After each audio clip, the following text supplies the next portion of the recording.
அரசியல் கருத நேயர்கள் அனைவருக்கும் வணக்கம். இன்று நம்மோது சிறப்பு மூத்த பத்திரிகையாளர் திரு சேகோரா ஜெய்சங்கர் அவர்கள். வணக்கம். வணக்கம் சார். எப்படி இருக்கீங்க? நலமாக இருக்குமா சார்? சீமான் அவர்கள் தேர்தலுக்கு பின் ஆளுங்கட்சி எதிர்த்து எந்தவித காட்டமான விமர்சனத்தையும் வைக்காமே இருந்தார், ஊடகங்களையும் சந்திக்காமே இருந்தார். ஸோ தாவேக்கா கொஞ்சம் ஃப்ரீயாக இருந்தாங்க அப்படின்னே சொல்லலாம். ஆனால் அந்த 60 நாள்கள் கடந்தது. இப்போது சீமான் அமைச்சர்கள் மீது காட்டமான விமர்சனத்தை வைக்க தொடங்கியிருக்காரு, ஆட்சியின் மீது கேள்வி கேட்க தொடங்கியிருக்காரு. இது ஒரு மிகப்பெரிய நெருக்கடியாக தாவேக்காவுக்கு மாறி இருக்குது இந்த 2 நாட்கள்னு சொல்லலாம். எப்படி பார்க்குறீங்க? நான் இதை எப்படி பார்க்குறேன்னா, ரொம்ப சரியான பார்வையில் நான் பார்க்குறேன். ஏன்னா உலகம் முழுவதும் இருக்கக்கூடிய தமிழர்கள் அவங்க பார்வை கரெக்டாக செலுத்தி பார்ப்பாங்க என்னுடைய வீடியோவில் நான் நினைக்கிறேன். ஏன் சீமானவர் இப்படி தினசரி அமைச்சர்களை புழக்கிறதுன்னு முடிவு பண்ணிட்டாரு அப்படின்னு நான் நினைக்கிறேன்னா, இந்த விர்ச்சுவல் வாரியர்ஸை வச்சு நீங்கள் யாரை வேணால் செய்யலாம். நான் சொல்கிறது தாவேக்கா தரப்பில், தாவேக்கா அரசு இல்லை, தாவேக்கா தரப்பில் இருக்கிற அந்த ரூட் மாபியான்னு ஒன்று இருக்கு இல்லையா, அந்த ரூட் மாபியா வச்சு அதில் இருக்கிற விர்ச்சுவல் வாரியர்ஸை வச்சு நீங்கள் ரஜினிகாந்தை கூட நீங்கள் சீண்டலாம். ரஜினிகாந்த் அவர்களை கூட பார்த்தீங்கன்னா நீங்கள் டீப்ரமோட் பண்ணுற மாதிரி உங்களுக்கு தெரியும் இல்லையா. ஏன்னா அவர் படம் ரிலீஸ் ஆக போகுது, அவரை போட்டு யாரை வேணாலும் நம்ம அடிக்கலாம், நம்மக்கிட்ட ஒரு பெரிய ஆயுதம் இருக்குது, ரூட் மாஃபியா இருக்குது, யாரை வேணாலும் அடிக்கலாம்னு சொல்லிட்டு நீங்கள் அந்த முடிவு பண்ணிவிட்டு நீங்கள் அடிக்கும்போது நீங்கள் என்ன செய்கிறீங்கன்னா, இது அரசியலுக்கும் இதை பயன்படுத்தலாம், அரசியலையும் பார்த்தீங்கன்னா டேமேஜ் பண்ணலாம், யாரை வேணாலும் டேமேஜ் பண்ணலாம் அப்படின்னு சொல்லிட்டு ஒரு முடிவு எடுத்து நீங்கள் என்ன செய்கிறீங்கன்னா, சீமானவர்களை டேமேஜ் பண்ணுன்ற நோக்கத்தோடு நீங்கள் பண்ணும்போது அதை நம்ம பார்க்குறோம். அப்போது இந்த விர்ச்சுவல் வாரியர்ஸு அந்த ரூட் மாஃபியா வச்சு அரசியல் ரீதியாக இருக்கிற தலைவர்களை, அது குறிப்பாக சீமானவர்களை நீங்கள் சேர்ந்தீங்கன்னா அப்போ பதிலடி யார் கொடுப்பாங்க? சீமானவர்களை பார்த்தீங்கன்னா அரசியல் ரீதியாக நீங்கள் சினிமாவில் பண்ணலாம் சார், ரூட் மாஃபியா வச்சு அரசியலுக்கு நீங்கள் பண்ணினீங்கன்னா அப்போ அதுக்கான பதில் செய்வாங்கள்ல. பலருக்கா சினிமா துறையில் இருக்கிறவங்க வேணால் கடந்து போயிடுவாங்க, ஐயோ நம்ம தொழிலில் இருக்கிறோம், சினிமா தொழிலில் இருக்கிறோம் அப்படின்னு சொல்லிட்டு கடந்து போயிடுவாங்க. ஆனால் அரசியல் அப்படி கிடையாது இல்லை. நிச்சயமாக அரசியல் ரீதியாக சில விமர்சனங்கள் வைக்கிறாருன்னா அது உள்ளபடியே நியாயமான விமர்சனம் வைக்கிறார்.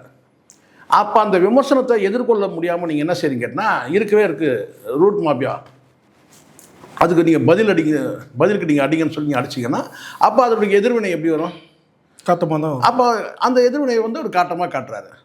இருக்கிற தினம் ஒரு அமைச்சரை பற்றி சார் நீங்கள் தனியாலாம் சப்ஜெக்ட்லாம் தேட தேவையில்ல சார், அமைச்சர்கள் அவங்களே தராங்க கண்டென்ட்டு. இது இன்றைக்கி என்ன கண்டென்ட்டு, நாளைக்கு என்ன கண்டென்ட்டு, இன்றைக்கி என்ன அமைச்சர் பண்ண கோமாளித்தனம் என்ன, இல்லை அமைச்சர் பண்ண அடாவடித்தனம் என்ன, இப்படி பார்த்தீங்கன்னா தினம் அமைச்சர்களே ஒரு சப்ஜெக்ட் கொடுக்குறாங்க. புதுசாக நீங்கள் இங்கே இருக்கிற திமுகவோ அல்லது மற்ற கட்சிகளோ அல்லது நாம் தமிழர் கட்சியோ தேடிலாம் போக தேவையில்ல, நீங்கள் கொடுக்குற சப்ஜெக்டே அது மாதிரி தானே இருக்குது. நீங்கள் பள்ளி கல்வித்துறை பற்றி ஒரு கேள்வி கேட்குறாருல, அதுக்கு உங்கள்கிட்ட பதில் இது வரைக்கும் இல்லையே.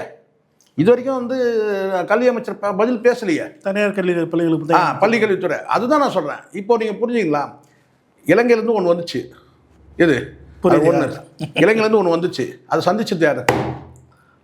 பள்ளிக்கல்வித்துறை அமைச்சர் ராஜ்மோகன். ரைட். அவர் நீங்கள் பள்ளிக்கல்வித்துறை அமைச்சர் சந்திக்கணும்னு அவசியமே கிடையாது. அவர் எதுக்கு சந்திக்கணும்? வந்தது பார்த்தீங்கன்னா அரை மணி நேரம் எல்லாருக்கும் ஊருக்கே தெரியும்.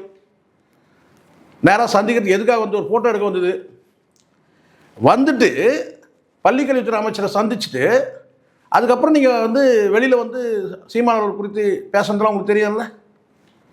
திரள் நிதி அப்படின்னு சொல்லி அரசியல் தானே பேசுகிறாங்க. எங்கே அதுவும் செக்ரட்டரியேட் வெளியே நீங்கள் பேசலாமா? அதை கோட்டையில் நீங்கள் சந்திச்சிட்ட, நீ அஃபீஷியலாக வரல, இன்னும் நீங்கள் அஃபீஷியலாக சந்திச்சிருக்கலாங்க சார். இலங்கை அரசு சார்பாக அஃபீஷியலாக வந்ததா? இல்லை, வரல. வந்தது மென்டல்னு தெரியும், அது உலகம் முழுவதும் பார்வையில் ஒரு மென்டலாக தான் இருக்குது. அப்போ நீங்கள் என்ன செய்றீங்க, அதை சந்திக்கும் போது நீங்கள் கேட்டால் அதை சந்திச்சுட்டு என்ன பேசுனது தான் முக்கியம். அப்போ அதுக்காக பதிலுக்கு இதை பேசினாருன்னு நான் சொல்லலை. ஆனால் குறைகள் இருக்குல்ல, பள்ளிக்கல்வித்துறையில் பார்த்தீங்கன்னா கேட்குற கேள்வி இருக்கேன், உள்கட்டமைப்பு உண்மை தானே சார்? பல பள்ளிக்கூடங்களில் உள்கட்டமைப்பு கிடையாது. அந்த பிள்ளைகளுக்கு அந்த லேபு இதெல்லாம் சொல்லுவாங்க இல்லையா, இந்த படிப்பு நம்ம முதல்ல கல்வி சம்மந்தமாக சொல்கிறோம், அதுக்கப்புறம் அடிப்படை வசதிகள் அது வேறு, அது தனியாக சொல்லுவோம். முதல்ல உள்ளபடியே அங்கே லேபாக இருக்கட்டும், இல்லை விளையாட்டுத்துறை சம்மந்தப்பட்டதாக இருக்கட்டும். தனியார் ஸ்கூலில் செஸ்ஸு வச்சுருக்காங்க, செஸ் விளையாட்டு இருக்குது, அத்தனை விளையாட்டு இருக்குது. லேப் பார்த்திங்கன்னா பிரம்மாண்டமாக இருக்குது தனியார் ஸ்கூலில் லேபு. கம்ப்யூட்டர் வந்து பார்த்தீங்கன்னா கிட்டத்தட்ட ஒரு நூற்றுக்கணக்கான கம்ப்யூட்டர் போட்டு வந்து பார்த்தீங்கன்னா வந்து ஹை கிளாஸ் இருக்கு கிளாஸ். அதுவுமே ஸ்டாண்டர்ட் கிடையாது. இன்னும் பல இடங்களில் வந்து குண்டு குழியுமா இருக்குது. மேலே கூரை உடஞ்சி விழுற மாதிரி இருக்குது. ஃபேன் வசதி கிடையாது சார். ஃபேன் போட முடியும். இன்றைக்கி வரைக்கும் கவர்மெண்ட் ஸ்கூலில் ஃபேன் கிடையாது. இப்படி வந்து பார்த்தா உள்கட்டமைப்பு வந்து நிறைய பேசிட்டே போகலாம். கல்வி உபகரணங்கள் எல்லாமே அதுக்கிட்ட ஸ்டாண்டர்ட் வேறு லெவலில் இருக்குது ப்ரைவேட்டில். உங்கள்கிட்ட என்ன இருக்குது? நீங்கள் சொல்லலாம் என்னென்ன சார் வந்து 2 மாதம் தானங்க ஆகுது, இதுக்கு இப்போ தானங்க நாங்கள் வந்திருக்கிறோம். உள்ளபடியே உண்மை. இப்போது அன்பில் மகேஷ் எடுத்துக்கிட்டிங்கன்னா கல்வித்துறை அமைச்சர் அவர் சொன்னார் ஒரு தடவை, பட்ஜெட்டில் 90% வந்து டீச்சருக்கு சம்பளத்துக்கே போயிடுது. அப்போ என்ன பண்ணலாம்? சம்பளத்தை குறைச்சிடலாமா? சொல்லக்கூடியது பட்ஜெட்டில் ஒதுக்குற தொகையை என்ன சொல்கிறாங்கன்னா 90% வந்து சம்பளத்துக்கே போயிடுது.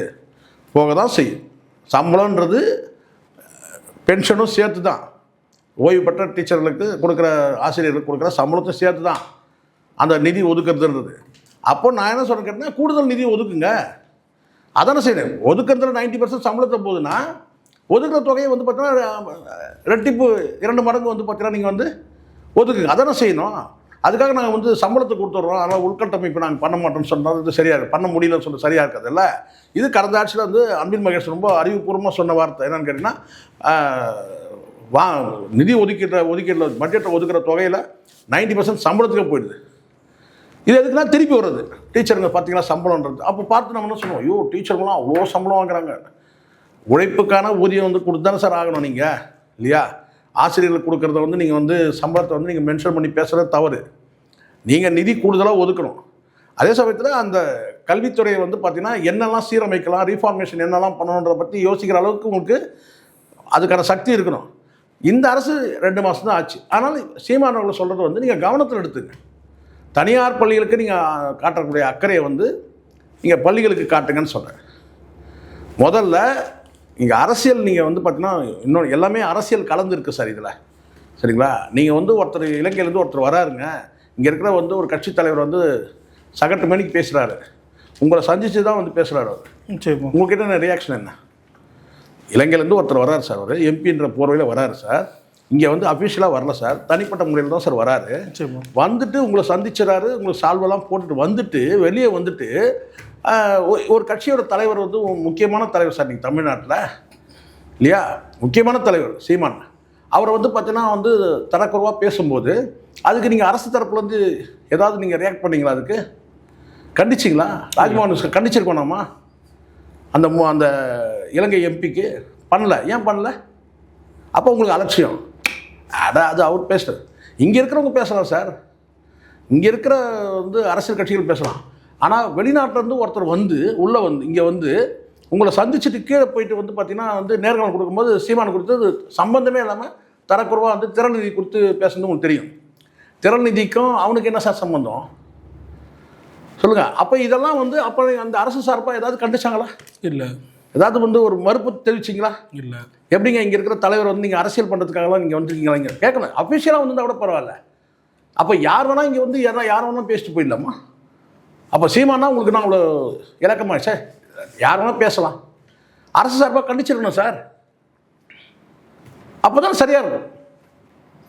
புரியுது. இங்கே பேசுனது இல்லாமல் கவனிங்க, இங்கே பேசுனது இல்லாமல் இங்கேருந்து போன அந்த நாய் அங்கே போய் என்ன பேசுச்சுன்னா சுடுவன், கையில் துப்பாக்கி தான் சுடுவான்னா சார். அப்போ கூட இந்த அரசு எதுவுமே ரியாக்ட் பண்ணல சார். என்ன சார் நியாயம் நீங்கள் சொல்லுங்கள் சார்? அப்போ கூட இவங்க எதுவுமே ரியாக்ட் பண்ணல. இங்கே வந்துட்டு நல்ல வேளை நான் வந்தேன், நான் வரும்போது துப்பாக்கி எடுத்துட்டு வரல, இல்லைன்னா உன்னை சுட்டிருப்பேன் சொல்லாமா சார்? அதை ராஜ்மோகன் கல்வி அமைச்சரை சந்திச்சுட்டு போய் சொன்ன வார்த்தை அது. அப்போது நீங்கள் எதாவது ரியாக்ட் பண்ணீங்களா? நம்ம நாட்டில் இருக்கிற ஒரு அரசியல் கட்சி தலைவரை வெளிநாட்டிலேருந்து வந்து உங்களை சந்திச்சுட்டு அதுக்கு பிறகு வந்து பார்த்தீங்கன்னா தரக்குறைவாக வந்து சில வார்த்தைகள் இங்கே பேசிட்டு இங்கேருந்து அங்கே போயிட்டு நல்ல வேளை நான் துப்பாக்கி எடுத்துகிட்டு வரல, எடுத்து தான் உன்னை சுட்டிருப்பேன், எந்த ரியாக்ஷனும் தாவேகா தரப்புலேருந்து பண்ணல. இது எப்படி சரியாக இருக்கும்? எப்படி நியாயமாக இருக்கும் சார்? முதலமைச்சரே ஒருத்தர் சொன்னால் நம்ம விடக்கூடாது சார். விஜய் அவர்களும் நான் சொல்கிறேன், முதலமைச்சரே ஒருத்தர் யாராவது ஒருத்தர் வந்து இந்த மாதிரி பேசுனாங்கன்னா நம்ம விட முடியாது சார். நமக்குள்ளே 1000 பிரச்சனை இருக்கலாம் சார், கருத்து வேற்றுமைகள் இருக்கலாம், அதெல்லாம் அப்புறம் பேசிட்டு அது ஒன்றும் பெரிய இது கிடையாது. ஆனால் ஒருத்தர் வெளிநாட்டிலேருந்து ஒருத்தர் வந்து இங்கே வந்து இங்கே வந்து பேசிட்டு போகிறேன்னு சொன்னால் எப்படி நீங்கள் சொல்லுங்கள். நம்ம பேச முடியுமா சார்? அந்த மாதிரி நம்ம போய் பேச முடியுமா? அங்கே இலங்கையில் போயிட்டு நான் இப்போ பேசுகிறேன் சார்.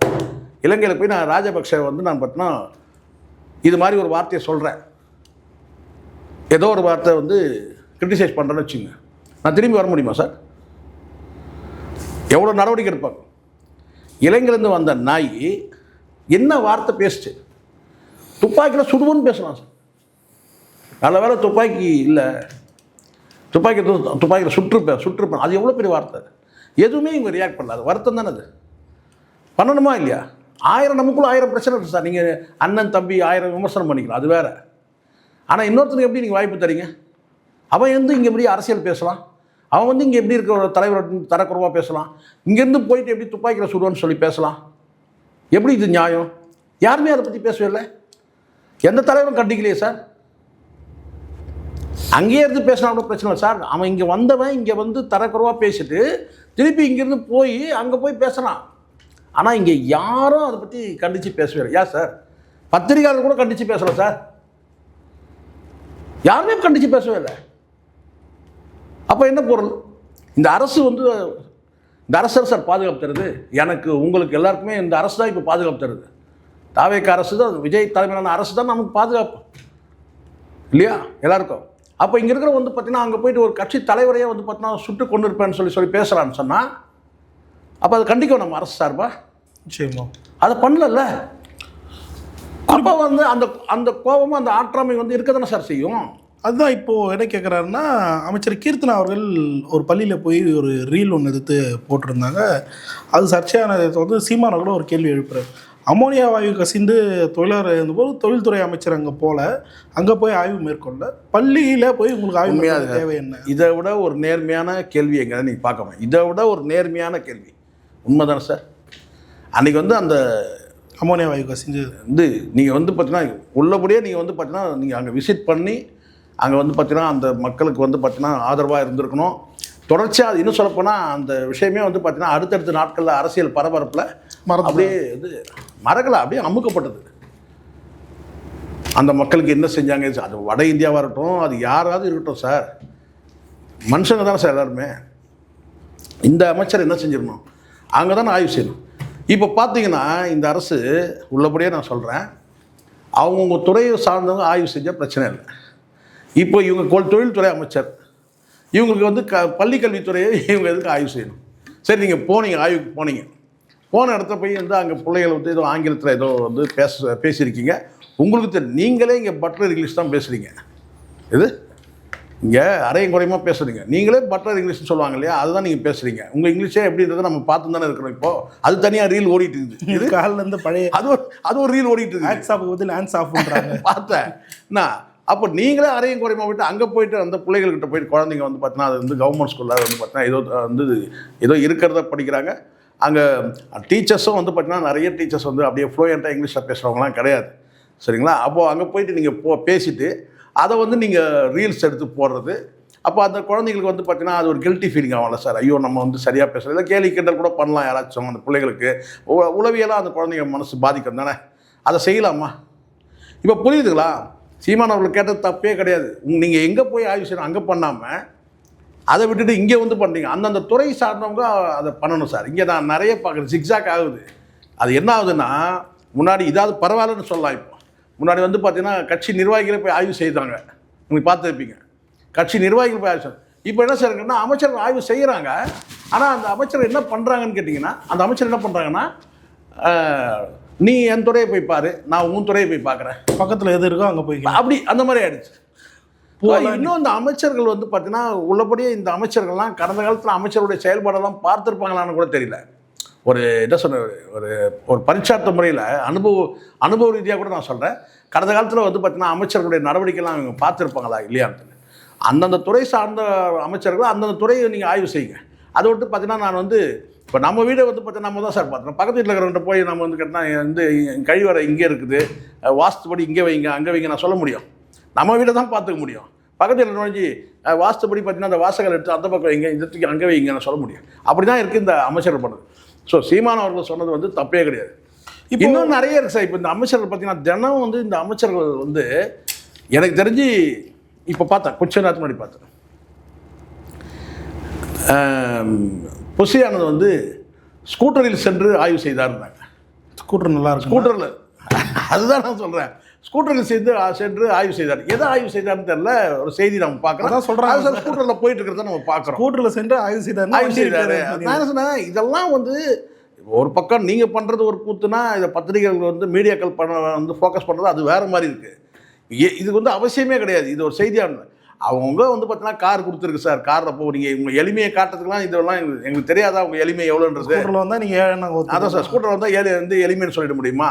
இதெல்லாம் நீங்கள் வந்து பார்த்தீங்கன்னா ஸ்பெஷல் வழக்கமாக அமைச்சர்கள் எப்படி இருப்பாங்களோ வந்து அந்த அமைச்சர் பற்றியே கொஞ்சம் கௌரவமாக வச்சுருங்க. இப்போ அப்படி தான் கேட்க வேண்டிய அமைச்சர் இது.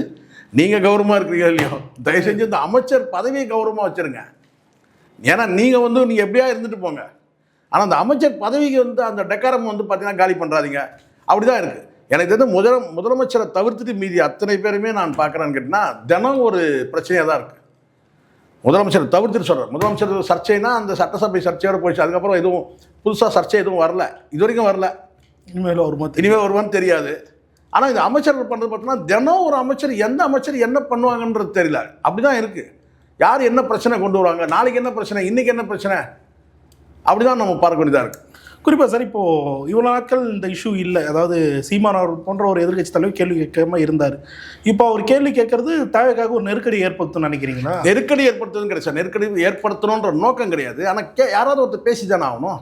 நீங்கள் இப்போ திமுக தரப்பில் பேசினா, நேற்று தினம் கூட ஒரு தம்பி ஒருத்தர் ஃபோன் பண்ணார். வந்து நம்ம சொன்ன ஒரு கருத்தை வந்து பார்த்தீங்கன்னா அவர் ஆமோதிச்சு கரெக்டாக தானே சொன்னீங்க. ஏன்னா திமுக தரப்பில் கேள்வி கேட்டால் உங்கள் ஆட்சியில் எப்படி இருந்தீங்க நீங்கள் சொல்லுங்கள் சார், உங்கள் ஆட்சி எப்படி இருந்தீங்க? அதிமுக கேட்டாலும் அதுதான், உங்கள் ஆட்சியில் நீங்கள் ரொம்ப கரெக்டாக இருந்தீங்களா? அப்படி ஒரு கேள்வி வருது சார். உங்கள் ஆட்சியில் நீங்கள் ரொம்ப கரெக்டாக இருந்தீங்களா? நீங்கள் எங்களை கேள்வி கேட்குறீங்க. அப்படி ஆயிடுது. எந்த கேள்வி கேட்டாலும் உங்கள் ஆட்சியில் நீங்கள் எப்படி இருந்தீங்க, பதில் அப்படி போயிடுது. இப்போ சீமானுக்கு வந்து நீங்கள் அப்படி பதில் சொல்ல முடியாதுல்ல சார். கூட்டணி கட்சிகள் பேசவே போகிறதில்ல. எந்த பிரச்சனையும் நான் சொல்கிறேன். இப்போ விசிகா தலைவர் திருமாவளவன் எடுத்துட்டிங்கன்னா அவர் எதை பற்றியும் கேட்குறதே கிடையாது. இடையில் வந்து பார்த்தீங்கன்னா என்ன பிரச்சனை வந்தாலும் அந்த பிரச்சனைகள் பக்கம் போகிறதே கிடையாது.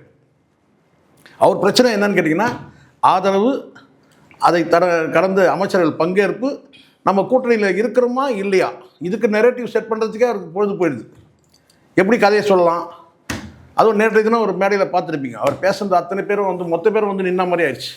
மொத்த பேர்னா யார் என் கண்ணுக்கு முன்னாடி ராஜேஷ்குமார், ராஜேந்திரகுமார், பட்டுக்கோட்டை பிரபாகர், சுபா, இந்த திகில் கதை மன்னெல்லாம் எழுதுவாங்கல்ல, அவங்க அத்தனை பேரும் அப்படியே வந்து அப்படியே அண்ணன் திருமாவை அப்படியே ரோல் பண்ணிட்டு வரா மாதிரியே இருந்துச்சு. அத்தனை பேரும் அவ்வளோ கற்றுக்கிட்டாங்க. ஏன்னா திகில் கதை அப்படி தான் இருக்குது. அவங்க தான் இந்த திகில் கதையெல்லாம் எழுதுவாங்க. இந்த த்ரில்லர் ஸ்டோரி இருக்கு இல்லையா, ஹாரர் படம்லாம் அவங்க தான் வந்து எழுதுவாங்க. அப்படி தான் இருந்துச்சு அவர் பேசுறது. ராஜேஷ்குமார்னா நீங்கள் ராஜேஷ்குமார் நாவல் எழுதுனவர் சொல்கிறீங்க? நாவல் எழுத சொல்ல ராஜேஷ்குமார், கட்சி நிர்வாகிகள் இல்லை, ராஜேஷ்குமார், ராஜேந்திரகுமார், பட்டுக்கோட்டை பிரபாகர், சுபா, இன்னும் பல பேர் இருக்கிறாங்க, இந்திரா சௌந்தரராஜன், இந்த மாதிரி பல பேர் இருக்கிறாங்க. நாவல் இந்த கிரைம் த்ரில்லர் எழுதுறவங்க அவங்க பேசுகிற மாதிரி தான் இருந்துச்சு. நேற்றுக்கு அவர் பேசுறது, நேற்று ஒரு மேடையில் அது உள்ளரங்கு அத்தனை பேரும் வந்து பார்த்தீங்கன்னா நிசப்தமாக இருந்தாங்க. எதுக்கும் கைத்தட்டவே இல்லை. கமலஹாசன் மாதிரி. ஏன்னா இவர் என்னெல்லாம் கதை சொல்கிறாருங்க, என்னங்க இப்படி கம்பி கட்டுற கதை சொல்கிறார் பார்த்தா எல்லாம் ராஜேஷ்குமார் கதையும், ராஜேந்திரகுமார் கதையும், பட்டுக்கோட்டை பிரபாகர் கதையும், சுபா கதையும், இந்திரா சௌந்தரராஜன் கதையும், இப்படி வந்து திகில் நாவலாசிரியர் இருக்கிறாங்கல்ல அவ்வளோ பேர் கதையும் மொத்தமாக சேர்த்து சொல்கிறாரு. அப்படி தான் இருந்துச்சு அந்த உள்ள அரங்கில். தாவேக்கா தரப்பில் இருக்கிறவங்களே ஏற்றுக்க மாட்டாங்க அவர் சொல்கிறத. ஏன்னா புதுவிதமாக இருந்துச்சு. இது வரைக்கும் இந்திய அரசியலில் யாருமே இப்படி ஒரு விளக்கம் கொடுத்ததே கிடையாது. திருமணம் இப்படி பேச மாட்டாரு. அதான் சார். ஏன்னா ஒருத்தர் கேட்டார், என்னங்க இவர் வந்து கமலஹாச வளவனா, இவர் திருமாவளவனா, கமலஹாச வளவனா அப்படி ஒரு சில பேர் கேட்டிருந்தாங்க. ஏன்னா அப்படி ஒரு தெளிவான ஒரு குழப்பமாக பண்ணார் அவர். ஒரு தெளிவான குழப்பம் இல்லை, குழப்பத்திலே வந்து பார்த்தீங்கன்னா அண்ணன் ரொம்ப தெளிவாக குழப்பறாரு அப்படின்னு அப்படி தான் இருந்தது. ஏன்னா யாரும் குழம்புறதுக்கு ஒன்றுமே கிடையாது. அவருடைய கஷ்டம் நமக்கு புரியுது. என்னென்னா இந்த தாவேக்காவை நம்பி அவர் என்ன நினைக்கிறாருன்னா, இந்த தாவேக்க அரசை பலவீனமாக நினைக்கிறார். பலவீனமாக நினைக்கிறார். என்ன நினைக்கிறாருன்னா, இது வந்து மண்குதிரை, இந்த மண்குதிரை வந்து 2009 வரைக்கும் எப்படி போகும்னு சொல்ல முடியாது. 2009 ஒருவேளை திடீர்னு பாஜகவோட ஆதரவு நிலைப்பாடு எடுத்துட்டா நம்ம நிலைமை என்ன ஆகும்? அன்றைக்கி நம்ம வந்து நடு ரோட்டில் நிற்போம், எந்த பக்கம் போக முடியாமல். அதனால் இங்கே ஒரு துண்டு போடுவோம், இங்கே 1 இயர்ஸ் கிட்ட ஒரு துண்டை கொடுத்து நீ போடுப்பான்னு சொல்லிடுவோம். நம்ம அங்கே வந்து பார்த்தீங்கன்னா நம்ம வந்து டைரெக்டாக நம்ம ஒரு துண்டு போடுவோம். ஏன்னா அவருடைய நான் நினைக்கிறேன் 2009 வச்சு அவருடைய அரசியல் நகர்வு இருக்குது. அண்ணன் திருமாவளவன் வந்து ரொம்ப சாதுரியமாக 2009 எம்பி தேர்தல் வருது இல்லையா, அப்போ அந்த எம்பி தேர்தலில் வெற்றி பெறணுமே 29 அந்த 29ல் எப்படியும் வந்து பார்த்தீங்கன்னா வந்து ஒரு எம்பி தேர்தலில் நம்ம ஒரு அணியில் இருக்கணும். எந்த அணியில் இருந்தால் நம்ம எம்பி ஆக முடியும்? இந்த அணியில் போனோம்னா ஒருவேளை பிஜேபியோடு அவங்க போயிட்டாங்கன்னு வச்சுங்க, ஒருவேளை காங்கிரஸை கழட்டி விட்டு நடக்கலாம் ஒரு வேளை, அல்லது இந்த அணி தோக்குற மாதிரி இருந்துன்னு வச்சுங்க, பலவீனமாக இருக்குது, ஆட்சிக்கு எதிரான ஓட்டெல்லாம் வாங்குற மாதிரி இருக்கிறாங்க, விஜய் என்ற கல்ட்டு உடஞ்சிருச்சு, 2009 வந்து சரிவை நோக்கி இருக்குது தாவேக்கானா, அப்போ டக்குன்னு நம்ம திமுக தரப்பில் போயிடலாம்னு சொல்லிட்டு இப்போவே என்ன செய்கிறாருன்னா நட்பு உறவு அப்படின்னு ஒன்று அப்படி ஒரு துண்டு போட்டு வைக்கிறார். அது நல்லா தெரியுது. அது மொத்தம் அவர் கஷ்டப்படுறது இப்போ எல்லாமே என்ன கேட்டால் அமைச்சரவையில் பதவி வந்து பங்கேற்றாச்சு, அது வன்னியரசுக்கு வாங்கி கொடுத்துட்டோம். இன்னொரு சைடில் வந்து கேட்டால் நம்ம திமுகவுக்கு வந்து பார்த்தீங்கன்னா கொஞ்சம் ஆதரவு நிலைப்பாட்டு நம்ம இருப்போம். நாளைக்கு டக்குனாலும் வந்து பார்த்தீங்கன்னா வன்னியரசு ராஜினாமா பண்ணிட்டு வாப்பான்னா வந்துட போகிறாரு, வந்துடுவாருன்னு நினைக்கிறேன். வந்துடுவார். இல்லை வன்னியரசு வந்துடுவார். அதுதான் சொல்கிறேன். இல்லை வந்து ஒரு பார்த்தா இப்படி கூட நிலைப்பாடு இருக்கலாம். இது வந்து ஸ்டேட்டில் இந்த கூட்டணி, அதாவது கேட்டால் மாநில தேர்தலுக்கு இந்த கூட்டணி, மத்திய தேர்தலுக்கு வந்து நாங்கள் திமுக அப்படி ஒரு புதிய நிலைப்பாடு கூட எடுக்கலாம். ஒரு வேலை புதுசாக இருக்கும். அதான் இப்போ பேசுறதே புதுசாக தானே இருக்குது. ஆதரவுங்கிறாரு, இது ஆதரவு ஆட்சியில் பங்கேற்பு, ஆனால் கூட்டணி இல்லை. திமுக கூட சரி கூட்டத்தில் கலந்துக்கிட்டீங்களா? ஆமாம் கூட்டத்தில் கலந்துக்கிட்டோம், ஆனால் எந்த முடிவும் எடுக்கலை, பேர் வைக்கல. அப்போ பேர் வச்சுட்டா கூட்டணியில் இருக்கிறீங்களா? இப்போ பேர் வைக்கலன்னு தான் பிரச்சனையா? அப்படி கேள்வி எடுக்கல. அப்போ பேர் வச்சுட்டா நீங்கள் கூட்டணி ஒத்துப்பீங்களா? அப்போது ஒத்துப்பீங்களான்னு தெரியல. ஸோ இந்த மாதிரி வந்து ஒரு பொம்மலாட்ட அரசியல் கூட நம்ம பார்த்துருக்கோம், ஊசலாட்ட அரசியல் பார்த்துருக்கோம், ஒரு பித்தலாட்ட அரசியலை இப்போ தான் நம்ம பார்க்குறோம். புரியுது. ஓகே சார், பல்லறிகளுக்கு தெளிவாக நேரத்துக்கு நன்றி. நன்றி சார்.